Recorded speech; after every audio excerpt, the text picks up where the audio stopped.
Baik, bismillahirrahmanirrahim. Assalamualaikum warahmatullahi wabarakatuh. Alhamdulillahirabbil alamin.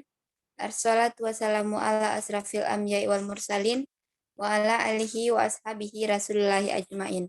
Amma ba'du. Pertama dan terutama sekali, marilah kita panjatkan puji dan syukur buat Allah Subhanahu wa taala, yang mana atas berkat rahmat beliaulah kita dapat berkumpul melaksanakan perkuliahan dengan cara daring pada kesempatan kali ini. Yang sama-sama kita hormati dosen pembimbing mata kuliah struktur perkembangan tumbuhan. Selanjutnya kepada teman-teman yang insya Allah dirahmati oleh Allah Subhanahu wa taala. Baiklah, perkenalkan kami dari kelompok 3 akan membahas materi jaringan tumbuhan, di mana beranggotakan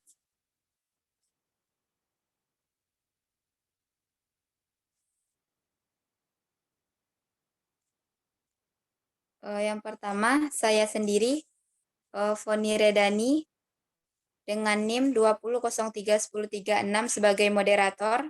Yang kedua, Agusta Fauzi dengan NIM 20031114 sebagai pemateri. Yang ketiga ada Febria Permatasari dengan NIM 20031069. Selanjutnya ada Inayah Fadiah Andirasdini dengan NIM 20031147. Dan selanjutnya ada Umi Aminah Lubis dengan NIM 20031106. Baiklah, itulah anggota dari kelompok 3. Kami tidak akan perpanjang kata-kata mukadimah. Langsung saja pembacaan materi yang pertama yang akan dibacakan oleh Saudari Febria. Kepada Saudari Febria dipersilahkan. Baiklah, terima kasih moderator. Materi pertama yaitu jaringan tumbuhan. Yang pertama, jaringan meristem. Jaringan meristem adalah jaringan pada tumbuhan yang tersusun atas sel-sel yang aktif membelah. Jaringan ini mudah ditemukan pada bagian titik-titik tumbuh, batang, maupun akar. Pada jaringan meristem, sel-sel terus membelah secara mitosis menyebabkan tanaman tumbuh. Jaringan meristem berfungsi dalam pertumbuhan tanaman seperti membentuk akar, batang, cabang. Meristem dapat memperpanjang dan memperlebar batang, serta memperpanjang dan memperkuat akar. Selain itu, jaringan meristem juga mendorong perkecambahan. Selanjutnya, karakteristik jaringan meristem. Sel yang berukuran kecil, jaringan yang aktif membelah, dan sel-selnya mampu membelah diri dengan cara mitosis. Selanjutnya, bentuk dan ukuran sel penyusun. Ciri-ciri jaringan meristem yang pertama yaitu bentuk dan ukuran selnya sama. Namun, biasanya jaringan meristem ini memiliki satu atau lebih inti sel yang berukuran besar. Dinding sel tipis. Ciri-ciri jaringan meristem selanjutnya adalah memiliki dinding sel yang tipis, bahkan ruang antar sel biasanya tidak ditemukan. Selnya penuh dengan protoplasma. Selain itu, ciri-ciri jaringan meristem selanjutnya adalah selnya dipenuhi dengan protoplasma. Hal ini terjadi karena banyaknya protoplasma yang terdapat dalam sel pada jaringan meristem. Selanjutnya, isi sel tidak mengandung zat makanan. Memang salah satu ciri-ciri jaringan meristem adalah tidak mengandung zat makanan pada isi sel. Jaringan meristem juga tidak berfungsi sebagai jaringan penyimpan makanan. Dan sel muda berukuran kecil. Ciri-ciri meristem lainnya adalah belum mengalami diferensiasi dan spesialisasi. Vakuola kecil, inti besar, plastida belum matang, dan berbentuk sama ke segala arah. Sekian dari saya, selanjutnya saya serahkan kepada moderator. Baik, terima kasih kepada Saudari Febri. Selanjutnya materi berikutnya yang akan dibacakan oleh Saudari Umi. Kepada Umi dipersilahkan. Baiklah, di sini saya akan membacakan materi yang selanjutnya, yakni macam-macam jaringan meristem. Nah, jika kita lihat macam-macam jaringan meristem berdasarkan asalnya, maka dibedakan menjadi meristem primer dan meristem sekunder. Yakni di mana meristem primer berasal dari sel-sel embrio, misalnya yang terdapat pada ujung akar, yang biasanya disebut dengan titik tumbuh apikal sehingga mampu tumbuh memanjang. Nah, meristem primer merupakan jaringan lanjutan dari promeristem yang sel-selnya masih aktif membelah. Berdasarkan fungsinya, meristem pada ujung akar pada daerah diferensiasi dibagi menjadi 3 sistem jaringan, yakni protoderm yang akan menjadi epidermis, meristem dasar yang akan berkembang menjadi jaringan dasar, dan prokambium yang akan berkembang menjadi silinder pusat. Nah, kemudian yang selanjutnya yaitu jaringan meristem sekunder. Nah, jaringan meristem sekunder ini sel-selnya telah terdiferensiasi dan berfungsi sebagai jaringan dewasa dan dapat membelah kembali menjadi meristem lagi. Nah, meristem sekunder ini meliputi kambium dan juga kambium gabus atau velogen. Nah, aktivitas dari meristem sekunder ini dalam proses pertumbuhan berdampak kepada beberapa hal, yakni yang pertama terbentuknya lingkaran tahun pada batang tanaman, bertambahnya diameter batang tanaman, terbentuknya jaringan berkas angkut sekunder, serta terbentuknya jari-jari empelur. Nah, kemudian yang selanjutnya yaitu jaringan meristem jika dilihat berdasarkan letaknya, di mana terdiri dari meristem apikal, meristem interkalar, serta meristem lateral. Nah, meristem apikal adalah biasa juga disebut sebagai meristem ujung, yakni jaringan meristem yang letaknya di bagian ujung akar dan bagian batang tumbuhan.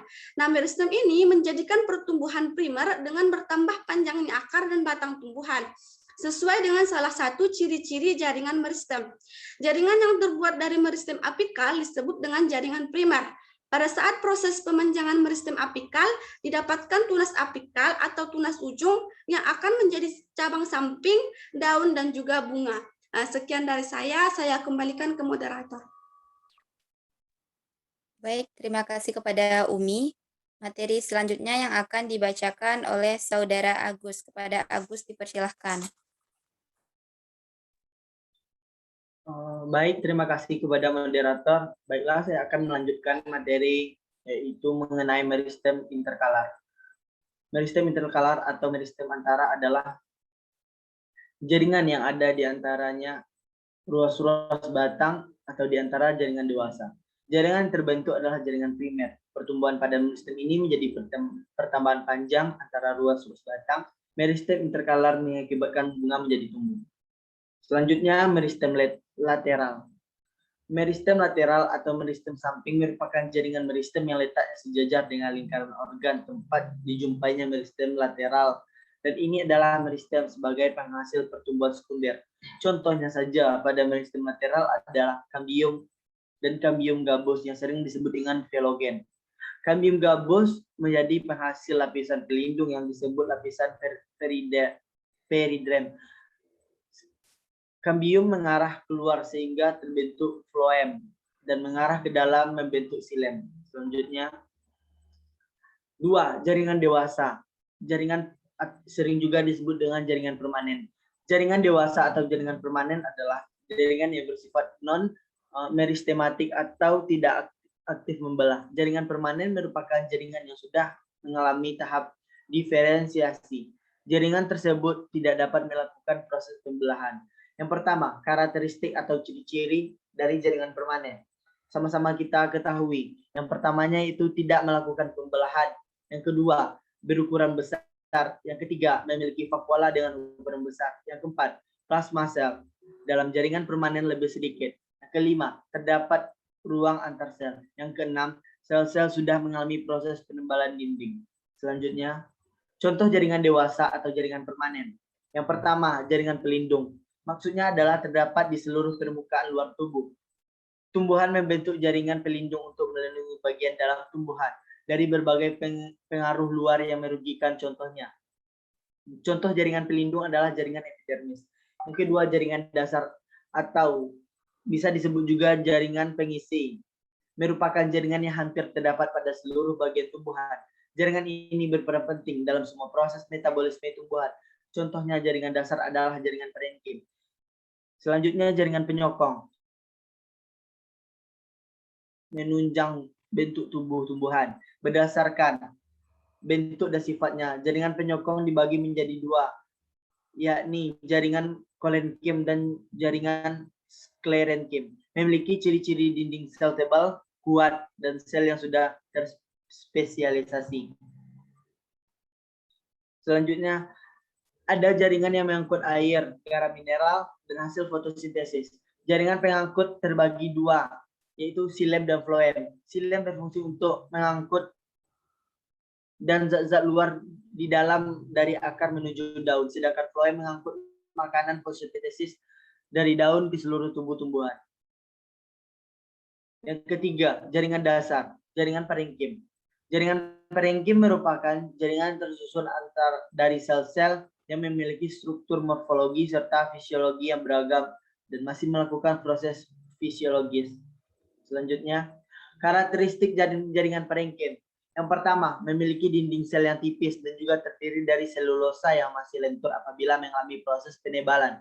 Yang kedua, dinding sel jaringan sedikit mengandung lignin, kecuali organ yang sudah cukup tua. Yang ketiga, dinding sel telah mengalami proses penebalan, biasanya memiliki plasmodesmata yang bisa melancarkan proses pertukaran zat. Yang keempat, terdapat sel-sel yang belum mati. Yang kelima, terdapat plastida yang terdiri dari kloroplast, leukoplast, kromoplast, dan di dalam protoplasma.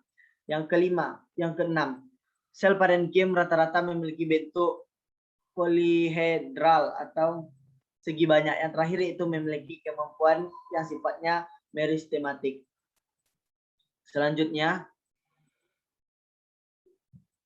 fungsi jaringan parenkim, menyimpan cadangan makanan. Yang kedua, sebagai jaringan pengangkut. Yang ketiga, tempat terjadinya fotosintesis. Yang keempat, tempat cadangan air. Dan yang terakhir, tempat menyimpan udara. Struktur jaringan parenkim. Sama-sama kita ketahui bahwa struktur jaringan bagian dalam pada jaringan dasar parenkim berkaitan dengan fungsinya masing-masing. Sekian dari saya kembalikan kepada moderator. Baik, terima kasih kepada Saudari Agus. Maaf, terima kasih kepada Saudara Agus. Materi selanjutnya yang akan dibacakan oleh Saudari Inayah. Kepada Inayah dipersilahkan. Baik, terima kasih kepada moderator. Selanjutnya adalah sel parenkim yang memiliki fungsi menyimpan makanan.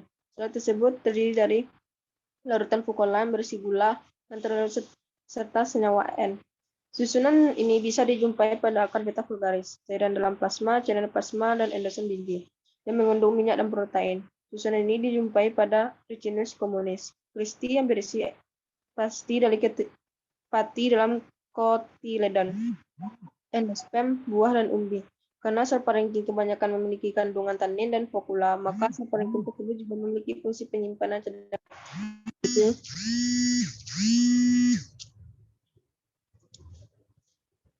Selanjutnya, bentuk sel parenkim. Sel parenkim pada umumnya memiliki bentuk isodermis, akan tetapi ada juga yang membentuk lain, yaitu parismatis, memanjang atau silindris yang terdapat di parenkim Glycedis, museum, dan dikotel. Bercabang-cabang seperti parenkim bintang atau actinicum pada mesofil daun tancap sp dan juncu sp. Parenkim dengan ruang antar sel yang besar, contoh arenkim pada alat pengampung tumbuh air, parenkim dengan bentuk yang tidak teratur, dan parenkim dengan dinding yang melekuk-lekuk ke arah dalam, yaitu berupa parenkim lipatan seperti Mercuris oryza sativa bambus sp. Selanjutnya, penumpukan jaringan parenkim. Jaringan parenkim berdasarkan bentuk selnya, parenkim pagar dan parenkim bunga karang. Parenkim pagar merupakan fotosintesis yang utama sel-sel yang memanjang yang terdapat di daun, tepat di bawah jaringan epidermis. Karena banyak mengandung klorofil daripada jaringan lainnya, bentuk bulat memanjang lonjong yang belajar seperti tiang atau pagar dalam parenkim palisedis yang terdapat sel klorofil terzat hijau. Fungsi dari parenkim pagar ini adalah sebagai fotosintesis. Yang kedua, parenkim bunga karang, yang merupakan lapisan sel yang tidak teratur, banyak rongga udara, dan berada di bawah lapisan jaringan tiang. Selanjutnya, parenkim bintang. Sesuai bentuknya menyerupai bintang karena bersegi 5 menjuntai atau lebih dijumpai pada tangkai daun karena sp. Parenkim lipatan, parenkim pengangkut, terdapat pada pinus dan padi, dan bentuk yang berlipat ke arah dalam serta serta banyak mengandung kloroplas. Parenkim pengangkut. Sel-sel penyusun berbentuk memanjang menurut arah pengangkutannya umum terdapat pada batang. Selanjutnya, jaringan parenkim berdasarkan fungsi. 1. Parenkim asimilasi, yaitu sebagai pembuat zat makanan bagi tumbuhan yang diproses dalam fotosintesis daun. Biasanya terletak pada tepi atau organ, misalnya pada daun, batang berwarna hijau. Di dalam sel terdapat kloroplas yang berperan penting sebagai tempat berlangsungnya proses fotosintesis. Parenkim menimbun. Sel parenkim ini dapat menyimpan cadangan makanannya yang berbeda dengan larutan di dalam fokula. Bentuk partikel padat dan cair di dalam sitoplasma. Biasanya terletak di bagian dalam tubuh.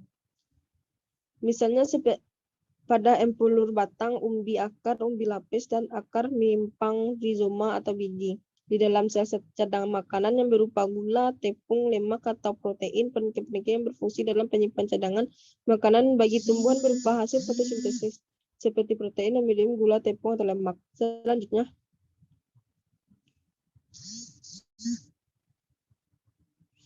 parenkim air. Sel parenkim yang mampu menyimpan air umumnya terdapat pada tumbuhan yang hidup di daerah kering kreatif.